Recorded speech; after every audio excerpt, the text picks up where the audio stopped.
Hi folks, something a little bit different today and not Boss Katana related for a change.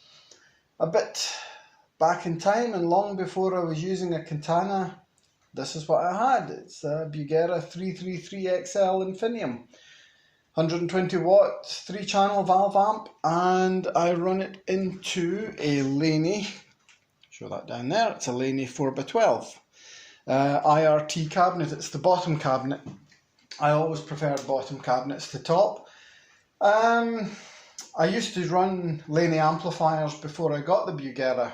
I wasn't overly enthralled with the IRT 100, the Ironheart that Laney made. So I kept the cabinet, which I'm delighted with, but sold the amplifier and ended up with the Bugera. And it's been a fantastic amplifier. Works perfectly. It's completely stock. I've never changed the tubes on it. It works just as required. It is insanely loud. And to be honest, plugging directly into it, if push comes to shove, I can do a whole rock, classic rock, heavy rock concert with just this. I would miss a few little effects, I would miss having a boost, but you can do it with just the amplifier. So I thought I would give it a dusting off, literally a dusting off, because it has been sat for a while, and let you hear it and run through some of its features. So I'll go to the front panel and run through what it got. Okay, so like I said, it's a 3-channel amplifier, and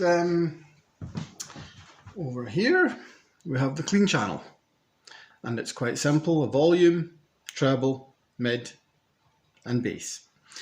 And it really doesn't matter how high you crank that volume, it just does not break up. It stays perfectly clean the whole time. I'll demonstrate that later on. And over here we have 2 channels, 2 separate EQs, crunch channel at the bottom, volume, treble, mid, bass, gain. And you have this XL boost, which is kind of shapes the lower end a little bit. And the same with the lead channel, same controls, but it also has got a noise gate. It's not a fantastic noise gate, but it does quieten down the lead channel a bit. Now, over on this side, we have the master controls: master volume, master presence, reverb, reverb on and off, and the FX loop, boost on off. If you want, you can run the effects loop purely as a boost if you have no pedals, and it just becomes purely a solo boost, and that works on all channels. And a nice little feature that it does have is the reverb, which on and off, but I can assign the reverb to the clean channel right now. If I go to the crunch channel, the reverb is off. I didn't want reverb on the crunch channel. If I go to the lead channel and switch it on, if you watch, so it's on with lead, off with crunch, on with clean. So I can have my clean channel with a bit of reverb. I can have my crunch channel completely dry. And I can have my lead channel again with some reverb. I can't change the reverb level between channels, but it gives you a little bit more control, a little bit more in the way of an option. And the reverb works quite nicely. Again, I shall let you hear that.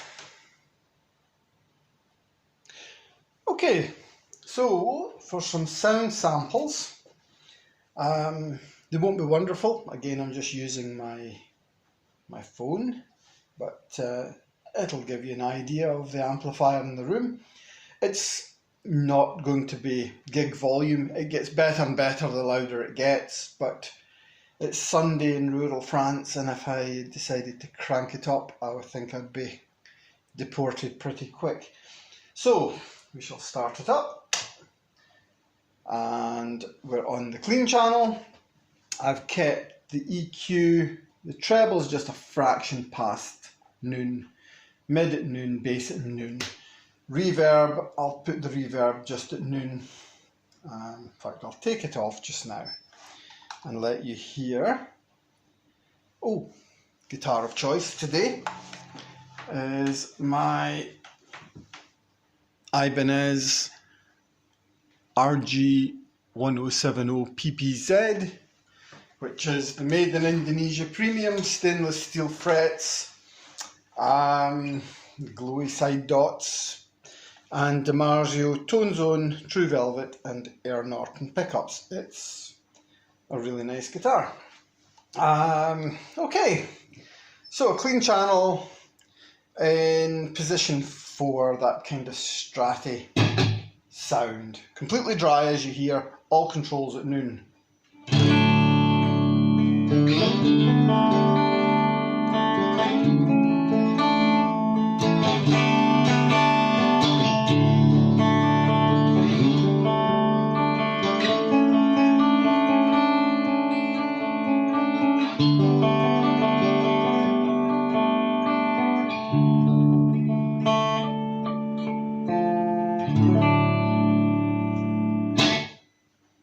I shall add in a bit of the reverb. All of this is foot controllable as well. Reverb on and off, effects, loop, boost, whichever you want to use it for, on all three channels. I do have the foot switch somewhere. No idea where, but for this we'll do with this. So a bit of reverb. Hear it there.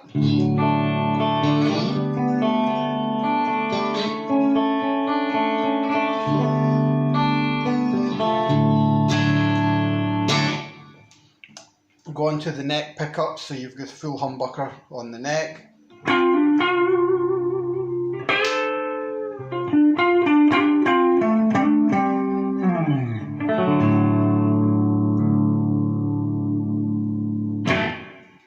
If I put the reverb up to 3 o'clock.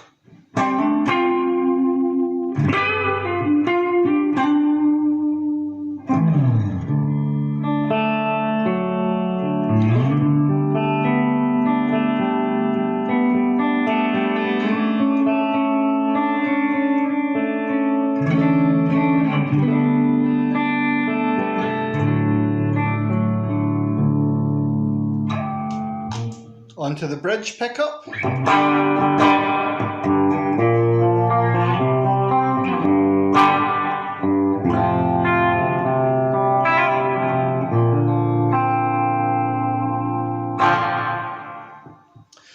Quite a lot of bark at that.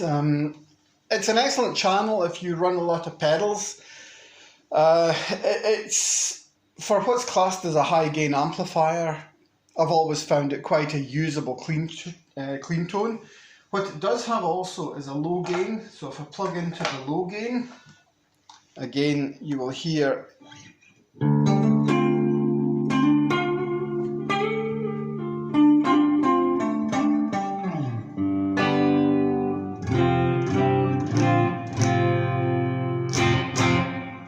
there's quite a drop in volume. But it's very usable, and especially in the gain channels. It turns it from less of a searing high gain beast into something a bit more classic rock. So you can compare the two.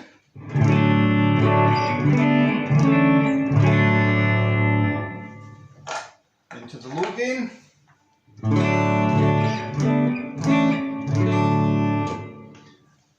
As you hear with the clean channel, all you essentially are getting is a drop in volume. However, when you move on to the crunch channel, that changes the characteristics. So, crunch channel. On the crunch, here we have everything again set straight up to noon. The volume is matched to roughly balance with the clean here. The noise gate does not affect the crunch channel. Out of the three channels, the crunch for me was always the most usable. I actually use it with a boost. I'll cover that in a different video, what I use. But the crunch channel to me boosted. It was always a much nicer channel than even the lead channel, and more than enough gain for anything I ever needed, and that included playing anything from Metallica, Iron Maiden, into power metal, likes of Firewind type stuff, a bit more modern. So I shall let you hear the crunch channel. And again, everything on noon, completely dry, no reverb, no effects.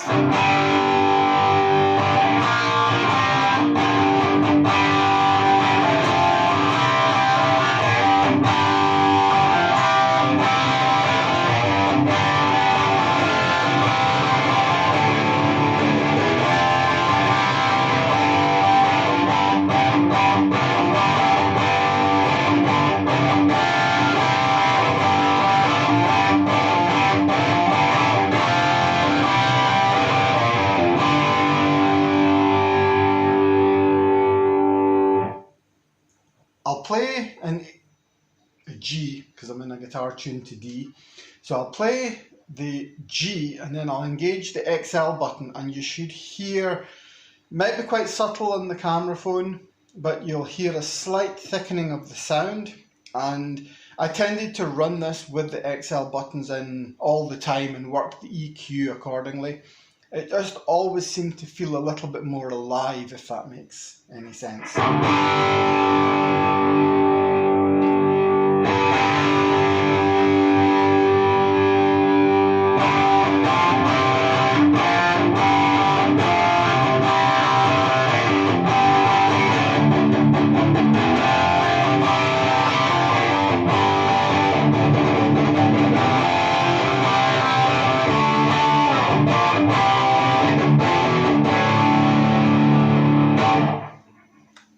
And that's everything straight up.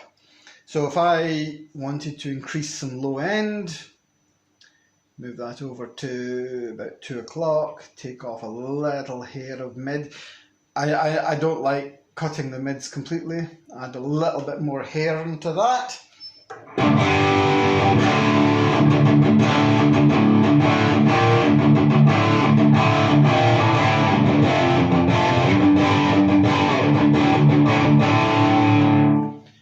You can hear with that, if I had a boost in place, which I will do in a later video like I said, that is more than enough gain to boost to get into a heavy rock tone. So we'll put this up to where I find the amplifier's gain comes really alive on the crunch channel, which is around the 2 o'clock mark. Everything seems to be around 2 o'clock with this, and it just wakes up, but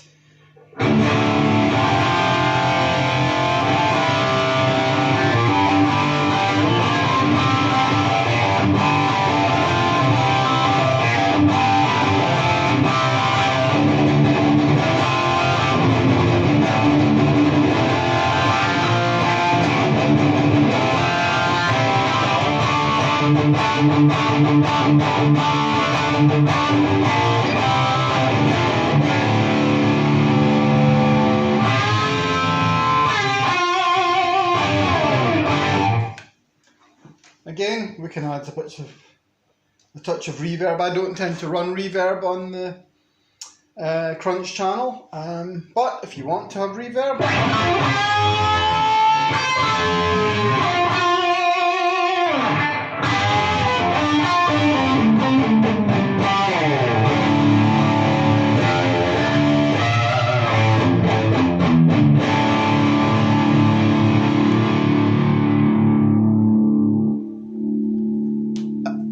again, it's quite a high powered pickup, the DiMarzio Tone Zone, but it still rolls back.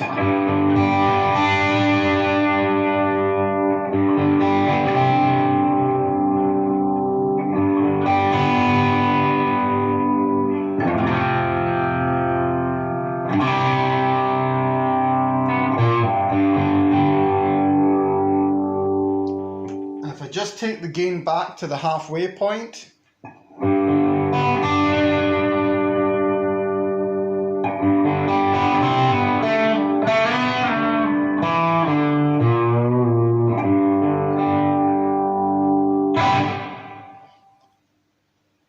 got quite a nice tone. It's a nice crunchy tone. Running something like a TS9, or I always preferred something like the Boss SD1 into that, and it's a phenomenally great searing lead tone. So we'll move some of the EQ a bit more and you will hear what the crunch channel does. Because like I said, I find the crunch channel is by far the most versatile.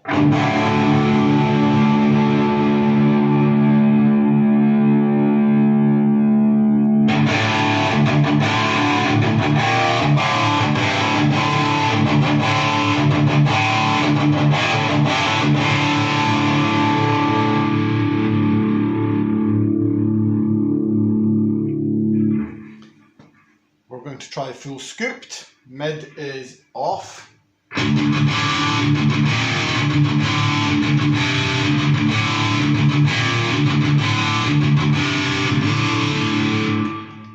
And again, remember, this is the crunch channel and the gain is halfway. So we'll go full 1980s job here.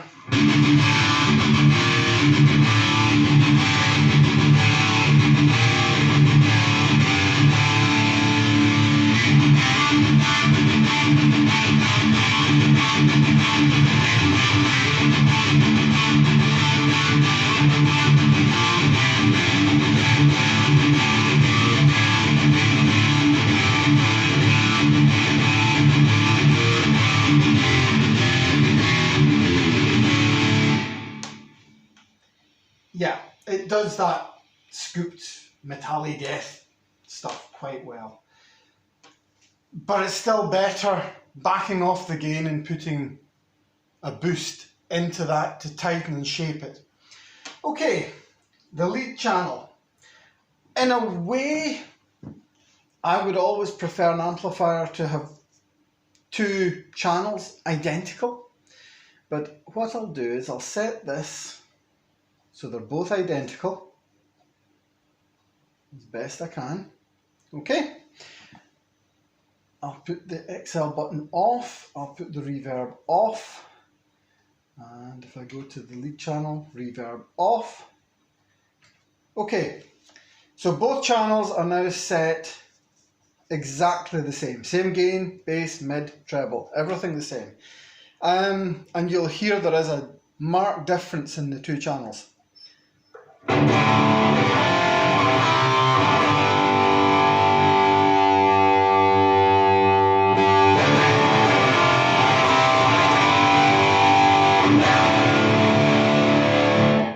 Okay, so now we'll do some shaping on the lead channel. Again, engaging the XL adds a little bit more gain, a little bit more low end, just a little bit more of everything really. The lead channel is, to me, really I just use it for lead. A lot of people will use it for a high gain channel for rhythm playing, but personally I do prefer running the crunch channel and boosting it than running the lead channel and having it screaming. There's a fizziness to it that it's just not quite for my taste, but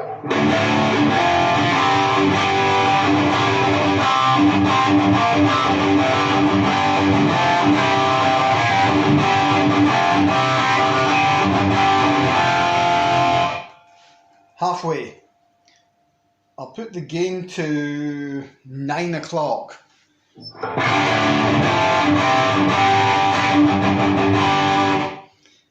So they're basically off.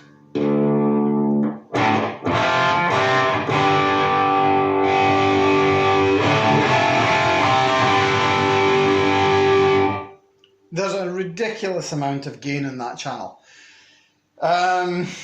It's excellent in its own way. If you crank it, you've got too much gain. There's nothing you can really do with it. When you start turning the volume up on the amplifier, it's so hard to control.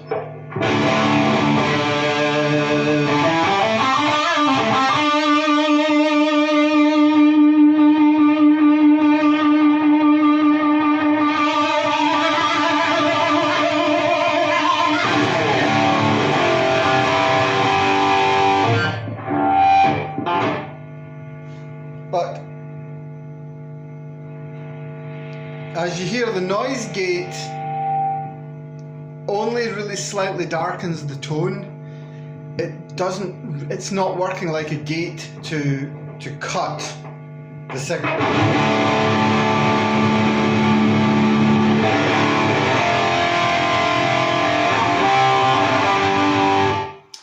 So if you're buying any of these in future and it's because, it's got a noise gate in it, don't. Get a noise gate pedal and it'll do the job 100 times better. It is a fantastic leads channel, but use it in moderation. Don't go mad on the gain. Back it off to the halfway mark and you do have a really nice working channel. It's very, very usable. All channels are very, very usable.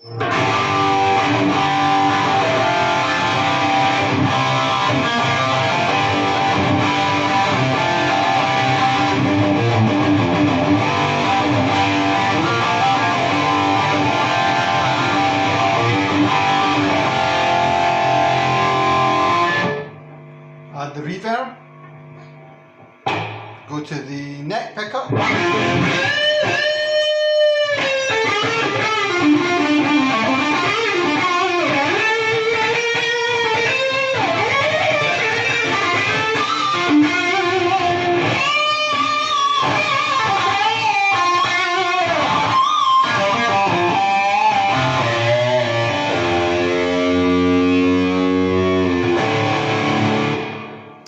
I did flick to the bridge pickup there.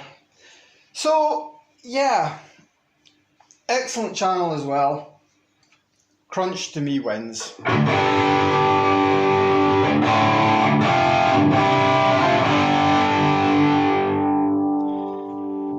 There's just something about that channel that works so well. And I'll let you hear it in the low gain. This is where this really works, and that basically high gain lead channel, high gain crunch channel just gets taken down a notch, tamed slightly.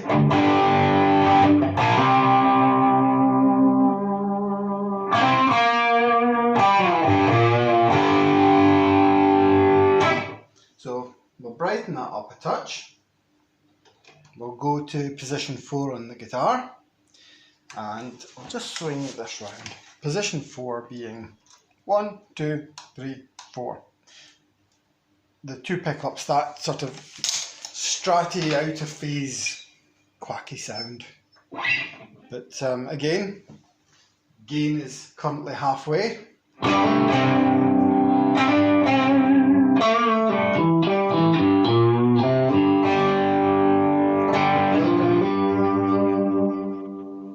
If I back off the volume in the guitar,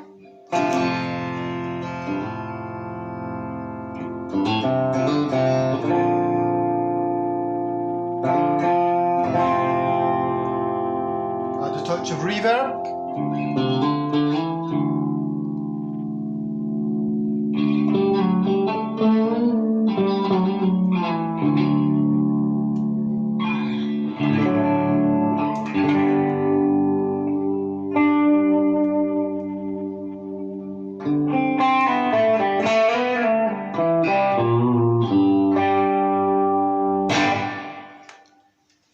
Really usable tones. I do like an amplifier that responds nicely from the guitar, and in the low gain input this does that quite nicely. In the high gain it's less so, especially if you're using a high powered pickup. I would tend to say if you were running a high gain amplifier or a high gain pedal, you would run a slightly lower gain pickup and it just retains some sort of clarity.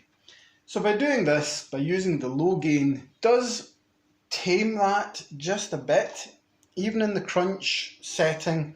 Halfway bridge pickup, which is a high powered pickup, on full volume.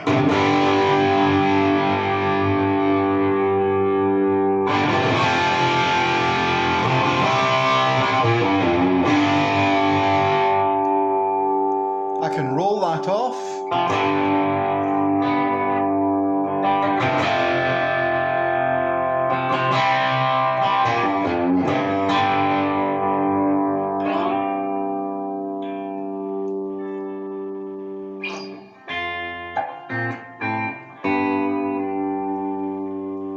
that's good enough for almost a clean.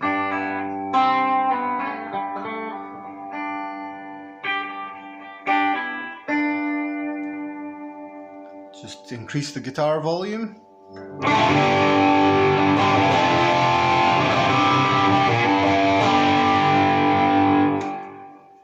Lovely. I'll put it back into high gain because why not? It's high gain.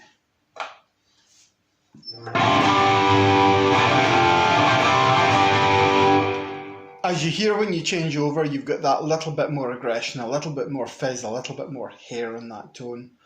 It cuts really nicely. And the more you crank this up, the thicker and the bigger that tone gets, and it becomes an absolute monster. I used to run this in a full stack with the slant 4x12 as well, and it was just beautiful. However, times have changed. This has essentially become almost an ornament, home use, but I use this amplifier as a reference point. Whenever I'm working with a Katana, or whether I'm working with my Line 6 Firehawk, which I use a lot live, just direct into a full range speaker, I still come back to the amplifier to try and go, right, that's what I'm used to. That's home. I want the modern or more modern technology to still sound and feel like home. So if you see these, don't be afraid of them.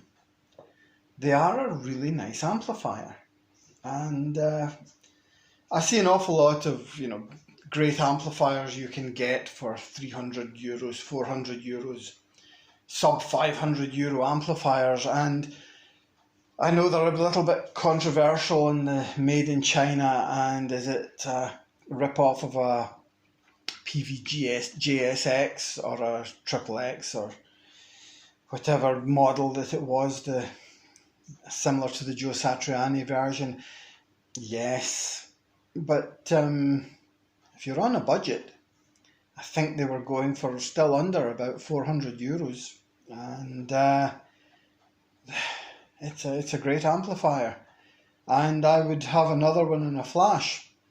Again, heavy thing to lug about these days, but if you can, yeah, great. It's been really well made.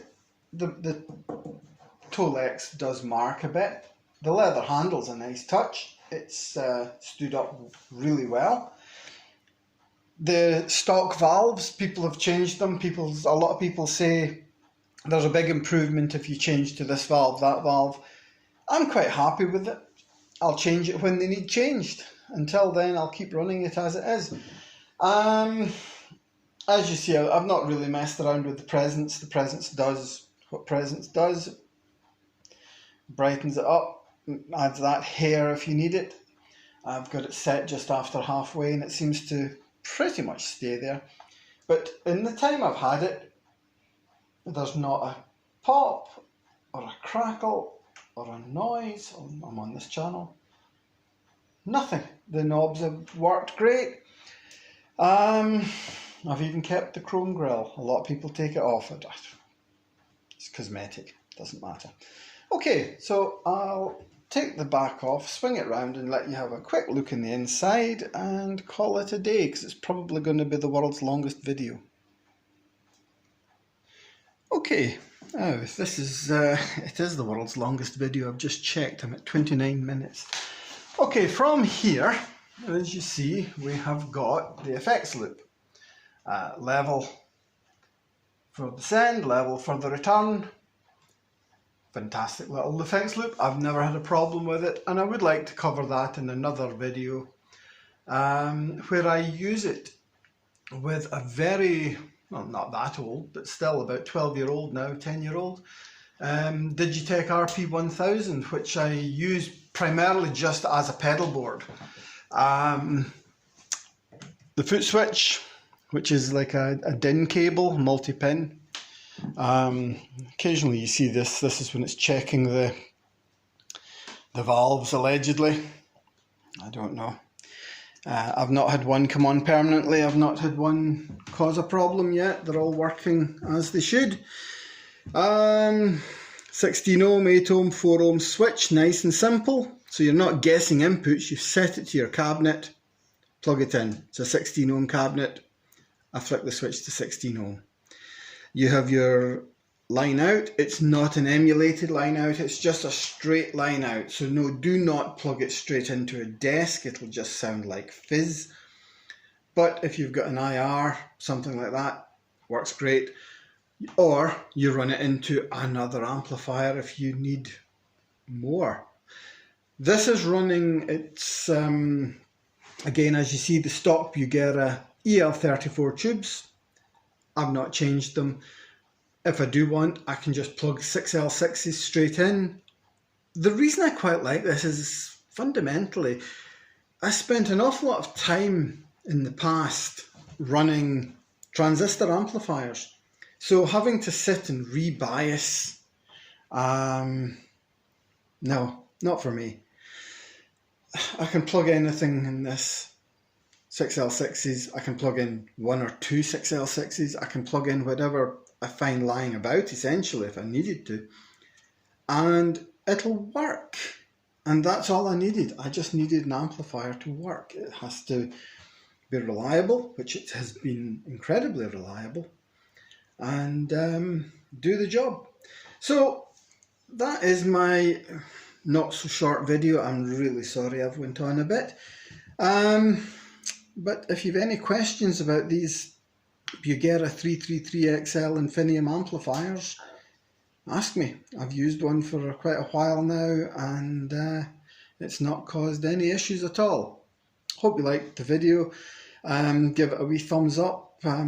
Subscribe. I'm now at the 80 mark, so it's coming up, and I'll hopefully do another video on this amplifier quite soon, but showing it using this old Digitech effects unit that I've always used as my, not always, but for the last 10 years as my main pedal board. So see how that goes.